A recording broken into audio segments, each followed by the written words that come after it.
Union, বিদ্যুৎ কল্যাণ union, scavenger union আমাদের আন্দোলনের সাথে একত্রতা ঘোষণা করে বলেছে যতক্ষণ পর্যন্ত প্রকৌশলী ইশরাক হোসেনকে ঢাকার মেয়র হিসাবে শপথ বাক্য পাঠ করানো না হবে, যতক্ষণ পর্যন্ত তাকে দায়িত্ব বুঝিয়ে দেওয়া না হবে, ততক্ষণ পর্যন্ত তারা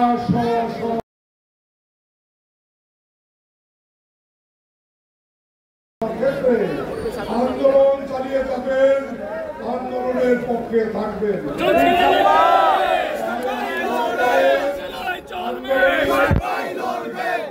আপনাদের সামনে ঘোষণা করছি, আগামীকাল সকাল 10টায় আমরা ঢাকা দক্ষিণ সিটি কর্পোরেশনের সম্মুখে হাজির হব এবং এখানে বিক্ষোভ সমাবেশ করব।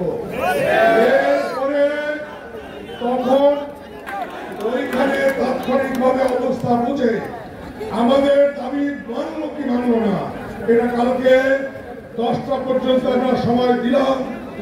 এই 10টার মধ্যে যদি আমাদের দাবি না মানে তাহলে সেই 10টার সময় আমরা কালকে কঠিন থেকে কঠোর কর্মসূচি আমরা ঘোষণা করবো।